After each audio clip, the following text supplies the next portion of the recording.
கொண்ட பெரியவர்களே, இயற்ற தாய்மார்களே, அன்பு உள்ளம் கொண்ட சகோதர சகோதரிகளே, மாணவ மணிகளே, மரியாதைக்குரிய காவல்துறை அதிகாரிகளின் ரசிக பெருமக்களே, மக்களே, உங்கள் அனைவரையும் எங்களது கலைக்குழுவின் சார்பாக வருக வருகிறதற்கு வரவேற்கின்றேன்.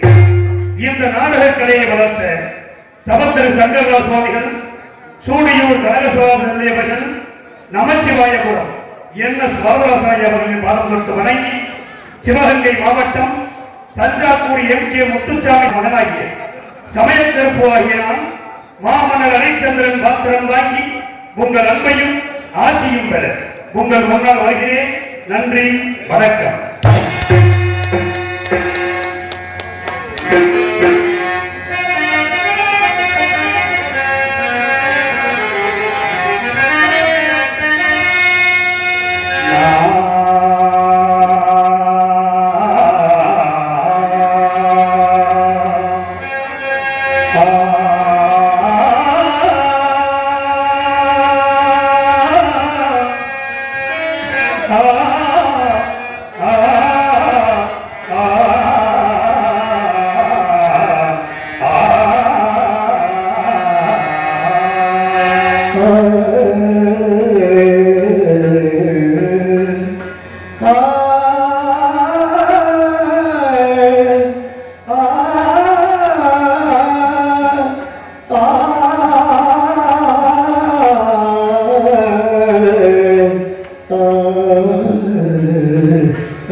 நாட்டை இழக்க வைத்தாய், மனைவியும் மகனையும் விலைகூறி விற்க வைத்தாய், என்னை இந்த நிலைமையிலே கொண்டு வந்து நிறுத்தி வைத்தாயே இறைவா. பொய்யது உரைக்க அஞ்சி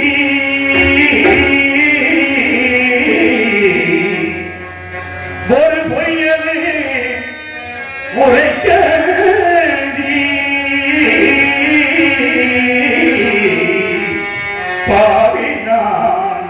புவிதலிரடிமை ஆனே பொய்யது அனைத்துள்ளது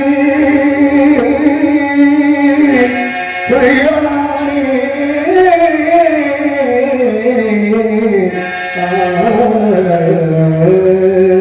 பையகமெல்லாம் காத்தனா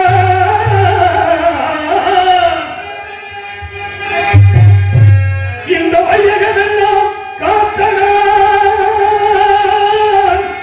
மயானத்தை காக்க போரே மையோ காதி மயானம் காக்க புறப்பட்டே தெய்வமே தெய்வ தெய்வமே தெய்வமே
திருவடியை பணிந்திருந்தேனே இறைவா, நான் என்ன குற்றம் செய்தேன்? இல்லை என்று வந்தவர்களுக்கு அள்ளி கொடுக்கும் நீ இந்த புறாவும் 56 வருஷத்தை நெறிமுறையோடு ஆட்சி புரிந்தேனே ஆண்டவா, அதுதான் நான் செய்த குற்றமா? இறைவா, நாடு நகரங்களை பிரிந்து மனைவி மகனையும் பிரிந்து இந்த நிலையில்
அப்பொழுது விஸ்வாமித்திர முனிவர் என் குலமண்டபத்திற்கு வந்திருப்பதாக காவலர் வைத்தேன்.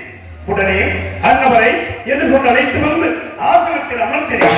சுவாமி, தாங்கள் என்னை நாடி வந்த காரணம் யாது சுவாமி என்றேன். ஹரிச்சந்திரா, உனக்காகவும் உன் நாட்டின் நலனுக்காகவும் யாரும் செய்ய போகிறேன். அதற்கு கொஞ்சம் திரவியம் வேண்டும், அதை உன்னிடத்தில் பெற்று போக வந்தேன் என்று தெரிவித்தார். நாட்டு மக்களின் நலனை கருதினால் எவ்வளவு வேண்டுமோ கேளுங்கள், தருகிறேன் என்றேன். கேட்டார் மனிதர். மற்ற பாறைகளின் மலர்களை நிறுத்தி அதன் மீது ஆங்காரம் வளரச் செய்து அவர் கையிலே வெள்ளி கவன் கொடுத்து அதில் மாணிக்க கல் வைத்து சுழற்றினேன்.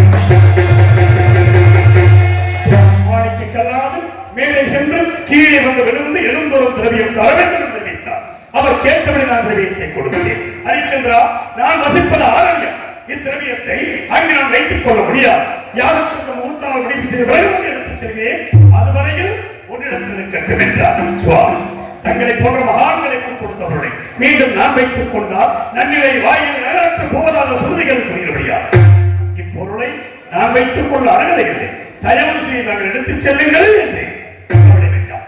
உன்னுடைய கல்யாண மோதிரத்தில் என்னுடைய திராட்ச மாலையை அடையாளமாக வைத்தால் தோஷமில்லை.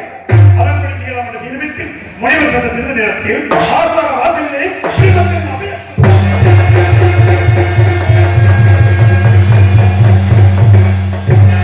சென்று பார்த்தேன். குடிசனங்களே, உங்களுக்கெல்லாம் என்ன நேர்ந்தது? நான் என்ன குறை வைத்திருக்கிறேன்? எதற்காக அழுது புலம்புகிறீர்கள் என்று. மன்னா, நாங்கள் இந்த பெயர்களை எல்லாம் கொடிய விடயங்கள் வந்து அழித்து விட்டது. மன்னா மன்னா, எனது மனம் வேதனை அடைந்தது. குடிமக்களுக்கு ஆர்வம் அனுப்பினேன். வேட்டைக்கு புறப்பட்டு கொடிய விளைநிலைகளை கொண்டு வேட்டைகளை இழக்கத்தான் திருக்குள கரையோரம் ஆலமரத்தின் அடியில் எனது பத்திரி சந்திரவதியின் மடியில் சிறிது நித்திரை நிறுத்தேன். ஆனால் கனவு ஒன்று கொண்டு திடீர்ந்து எழுந்து பார்த்தேன். என்ன வந்திருக்கிறார்கள். மாதர்களா, நீங்கள் யார்? உங்கள் ஊர் பேர் என்ன? என்னை நாடி வந்த காரணம் என்று கேட்டேன். நாங்கள் வசிப்பதில் இணைச்சார் என்னுடைய சொல்லி இவருடைய காமவன் எங்களுக்கு பரவமும் சங்கீதமும் தெரியும். அதற்கு எங்கள் சமூகத்தில் ஆடியும் பாடியும் காட்டி தக்க சன்மானம் பெற்றுக் கொண்டு வந்து ஆடுங்கள் பாடுங்கள் என்றே ஆடினார்கள், பாடினார்கள். கண்ணுற்றே சந்தோஷமுற்றே வேண்டிய சன்மானத்தை கொடுத்து பெற்றுக்கொள்ள மறுத்து என் திருவடிக்கு விழுதக்கூடிய பூச்சக்கர குறையையும் எனது வெற்றி மாலையையும் பரிசாக கேட்டார்கள். பெண்கள் கொடுக்கக்கூடிய பொருளாக இருந்தால் தயங்காமல் கொடுத்து விடுவேன். இதைவிடுத்து பொன்பொருள் எவ்வளவு வேண்டுமோ கேளுங்கள், தருகிறேன் என்றேன். அப்படியா? பொன்பொருள் எங்களுக்கு தேவையில்லை. அப்படி என்றால் எங்கள் இருவரையும் நீங்கள் திருமணம் செய்து கொள்ள வேண்டும் என்றார். நான் தந்தாரம் என்று பிரதான சிக்காரம் தயவு செய்து இடத்தை விட்டு போய்விடுங்கள் என்று எவ்வளவோ அறிவுரைகளை எடுத்து கூறினேன், கேட்கவில்லை. காவலர்களை அழைத்து சிறிது நேரத்தில் விஸ்வாமித்திர மகரிஷி கடும் கோபத்தோடு வந்து என் திருமுடியை மணிமுடி மண்ணிலே சாய்ந்து விட்டது என்று நான் கவலைப்படவில்லை. அதற்கு மாறாக எனது நெஞ்சம் இந்த திருமுடியிலே பதித்திருக்கின்ற நவரத்தின கற்கள் முனிவரின் பாதத்தை புண்படுத்தியதோ என்ற பாதத்தை சண்டா நான் அனுப்பிய மாதர்களை ஏன் அழைத்து துரத்தினாய்? என் கோபம் தீர வேண்டும் என்றால் அந்த மாதர்கள் இருவரையும் நீ திருமணம் செய்து கொள்ள வேண்டும் என்றார். அனைத்து முறைந்த தாங்களாய்வார்கள் நான் திருமணம் முடித்தவன், எனக்கு ஒரு மகன் இருக்கிறான். சுவாமி, எல்லாவற்றையும் அறிந்த தாங்கள் அறியாதது போல் பேசுகிறீர்கள். அதற்கு மாறாக கண்ணை வேண்டியதும் ஈகி வேண்டாம்.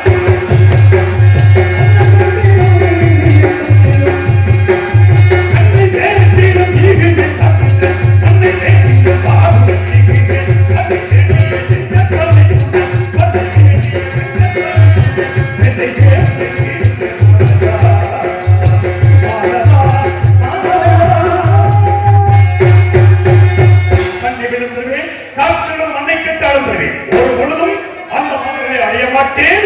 அப்படியா? ஒரு வெண்கலத்திற்காக நீர் கூறியவை இப்பொழுது 56 வருஷத்தை எனக்கு தாய்வாரி கொடு என்றார். ஒரு வார்த்தை ஓமானத்திற்காக சொன்னேன். இல்லை என்று சொன்னால் சொல் தவறியதாக போய்விடுமோ என்று கருதினார். அந்த மனைவி தாராவதியை இண்டிகளை திறம் கொண்டு வர செய்து முனிவருக்கு அபயமாக 56 வருஷத்தையும் தாய்வார்த்து கொடுத்தேன். சற்று நேரம் கழித்தவே ஹரிச்சந்திரா, நீ யாருக்கு கொடுத்த அல்லவா திரவியம், அதை இப்போது கொடு என்றார். அந்த திரவியத்தை அரண்மனையிலே கலஞ்சிட்டு வைத்து பூட்டியவாறு இருக்கிறது, எடுத்துக் கொள்ளுங்கள் என்று நீ நாடு நகரங்களை தாய் பார்க்கும் பொழுது பொருள் நீங்களாக தாய் பார்க்கவில்லையே. இல்லை என்று சொல்லிவிட்டு போய்விடுகிறேன். இல்லை என்று சொல்ல மாட்டான் என்று ஹரிச்சந்திரன்.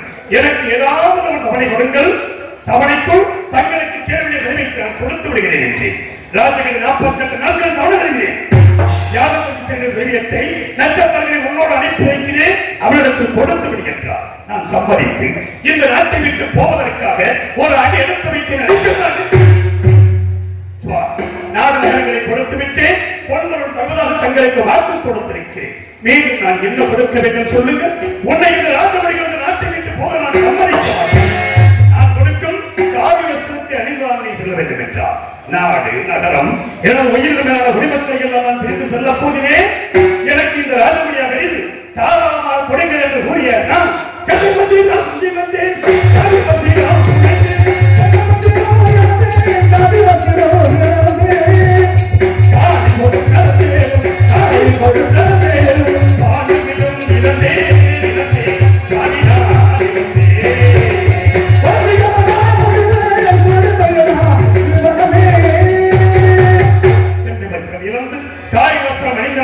அந்த மகனை களத்திலே பிடித்தேன்.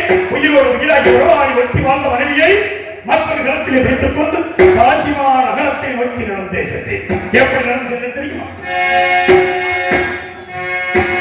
நடந்து வாமையிலே உண்டு வாமையிலே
தோணவில்லை.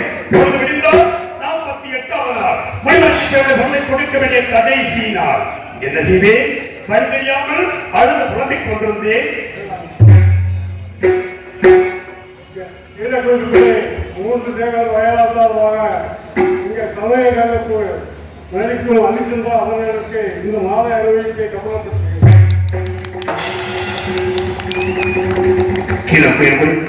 மூன்று தேவர் வகையரா இந்த நாடகத்தை மிகவும் சிறப்பாக அமைத்திருக்கிறார்கள். அவர்களுக்கு நெஞ்சார்ந்த நன்றி கலந்த வணக்கம்.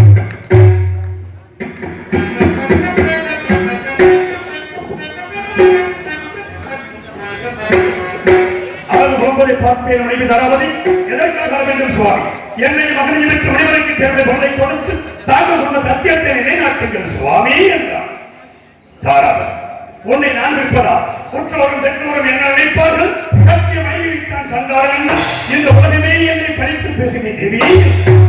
எவ்வளவு அறிவுகளை கூறி என்னை விடைகூற சொன்னார். அறிவிலே அவர் திகைத்தனால் இரு வேர்களையும் என் கரங்களிலே பிடித்துக் கொண்டு காசி மாநகரத்து விடுகிறேன். விலையோ விலை எப்படி விளைகிறீர்கள்? விலையோ விலை என்று கூறுகின்றேன்.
என்று கூறி அடைந்தேன். யாருமே விலைக்கு வாங்க முன்வரவில்லை. இறுதியாக இருப்பது அந்தனர் வீதி. அந்தனர் வீதிக்கு மனைவியும் மகனையும் பிடித்துக் கொண்டு ஆடு மாடுகளை விளைகிறோம் போல் மீண்டும் விளைகிறேன். இந்த உலகத்தில் யாருமே செய்யாத செயலை நான் செய்துவிட்டேன் இறைவா.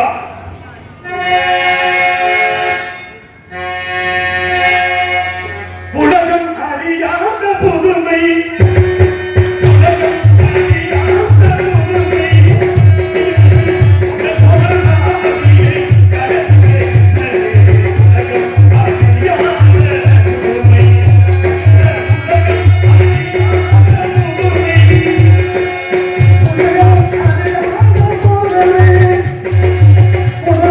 Oh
அங்கே விலைக்கு வாங்க உணவர்களை இறுதியாக இருப்பது காவலகண்டாய் விலைக்கு வாங்கி அந்த மனைவி மகளையும் என் கண்ணதிரை அடித்து இழுத்துச் சென்ற கொடியை என் நெஞ்சம் மறக்கவில்லை. இறைவா, அந்த பொருளை பெற்ற நான் தலைவருக்கு கொடுத்துவிட்டு தீர்ந்து விட்டது என்று மன அமைதியோடு இருந்தேன். மனிதன் நினைப்பதுண்டு வாழ்வு நிலைக்கும் என்று, இறைவன் நினைப்பதுண்டு பாவம் மனிதன் என்று.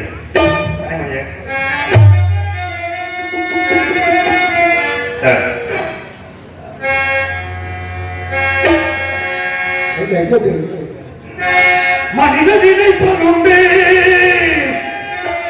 வாழ்வு நினைக்கும் என்று,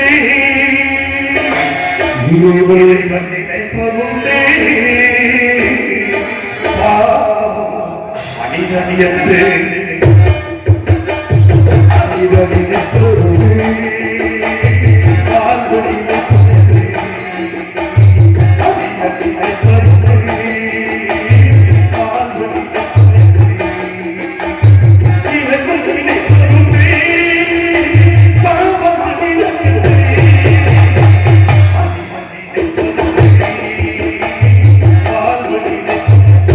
என்று.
இல்லை என்ற அந்த பொருளை முனிவருக்கு கொடுக்க மாட்டேன், நான் வைத்துக் கொள்வேன் என்றார்.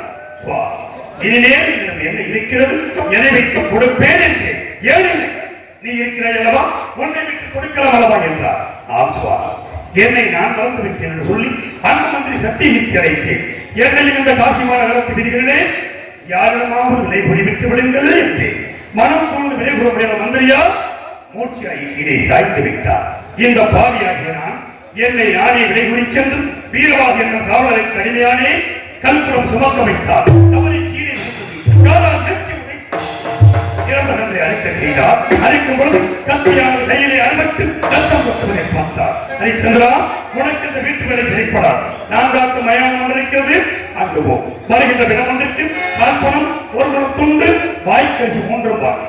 காற்பணம் துண்டை எனக்கு அனுப்பினேன், வாய்க்கரிசி மட்டும் வைத்துக் கொள் என்றார். அரண்மனையிலே அரசுவை உணவு கொண்டு வாழ்ந்தனால் இன்று மயானத்திலே பிணத்தின் மேல் போடப்படுகின்ற வாய்க்கரிசி கொண்டு வாழ்வதற்கு என்னை கொண்டு வந்து நிறுத்திவிட்டாய் இறைவா. எஜமான் என்ற கட்டளைப்படி மயானத்தை காக்க புறப்படுகிறேன் இறைவா, மயானத்தை காக்க புறப்படுகிறேன்.